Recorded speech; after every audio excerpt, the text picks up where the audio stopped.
Halo, senang bisa mengobrol lagi. Ada potensi yang tidak pernah menjadi mimpi. Ia sudah sempat hadir meski singkat. Pernah ada satu momen hasil kerja yang diakui, kemampuan yang terlihat, atau kesempatan yang terbuka. Mungkin tidak besar, mungkin tidak spektakuler, namun cukup nyata untuk membuktikan satu hal sederhana. Aku bisa. Namun justru setelah itu sesuatu berhenti. Langkah melambat. Upaya tidak dilanjutkan. Ini bukan cerita tentang orang yang gagal mencoba. Ini cerita tentang orang yang sudah sempat berhasil, lalu tidak melanjutkan. Secara logika, keberhasilan kecil seharusnya menjadi awal.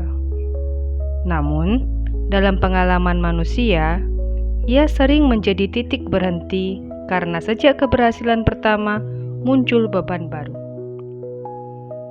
Ekspektasi, resiko kehilangan citra, dan ketakutan bahwa keberhasilan itu tidak terulang lagi. Sebelum potensi terbukti, kegagalan terasa netral. Setelah potensi terbukti, kegagalan menjadi makna tentang diri. Alex Bandura menjelaskan bahwa keyakinan aku bisa atau self-efficacy dibangun dari 4 sumber. Keempat-empatnya bisa saja cukup untuk membuktikan potensi, namun belum tentu cukup untuk menjaganya tetap bergerak. Keberhasilan nyata adalah sumber terkuat self-efficacy. Namun bila keberhasilan itu hanya sekali, ia mudah terasa seperti kebetulan. Seseorang tahu ia mampu, tetapi belum cukup yakin kalau bisa mengulanginya lagi. Melihat orang lain berhasil bisa menguatkan, namun bisa juga menciptakan jarak. Ya, dia bisa karena dia memang berbeda. Alih-alih menumbuhkan keyakinan, perbandingan justru melemahkan rasa mampu. Pujian memang memberi dorongan, namun tanpa fondasi yang stabil, kata-kata positif berubah menjadi standar yang harus dijaga. Bukan lagi dukungan, melainkan tekanan untuk tidak jatuh. Setelah keberhasilan pertama, kecemasan sering muncul. Tubuh menegang, pikiran lebih waspada. Jika kondisi ini ditafsirkan sebagai tanda ketidakmampuan, keyakinan diri pun melemah. Padahal seringkali itu hanya tanda bahwa kini taruhannya lebih besar. Di titik ini, seseorang sudah tahu ia mampu, tapi belum siap jika kegagalan berikutnya terjadi. Disinilah psikologi mengenal satu mekanisme penting. Self-handicapping adalah strategi yang seringkali tidak disadari. Strategi yang digunakan saat seseorang menciptakan atau mempertahankan hambatan sebelum menghadapi situasi yang menilai kemampuannya. Tujuannya bukan untuk gagal. Tujuannya adalah melindungi makna diri.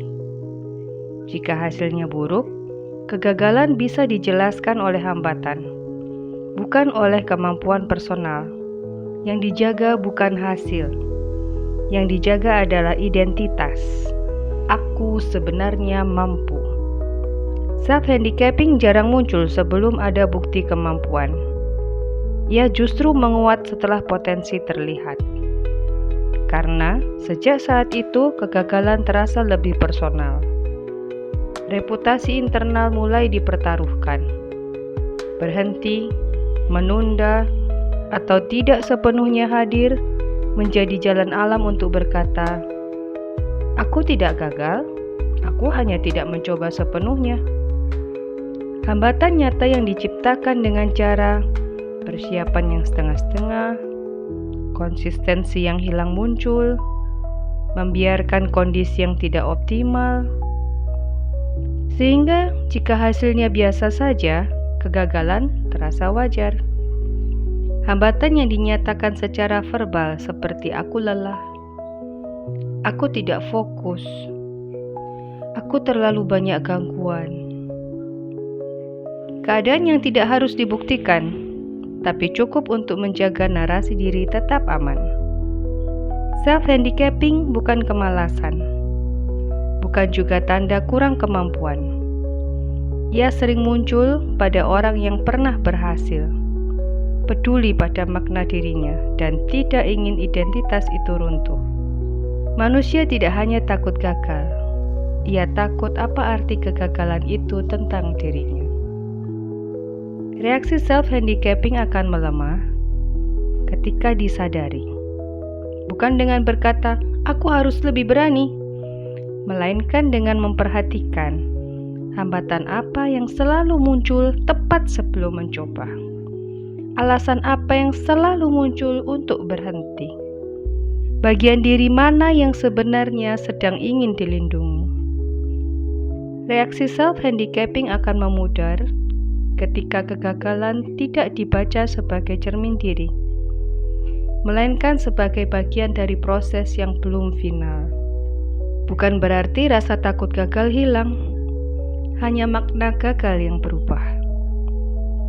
Reaksi self-handicapping akan lenyap ketika gagal atau sukses bukan lagi sebagai bukti diri, melainkan sebagai bagian proses untuk mengembangkan potensi secara sempurna.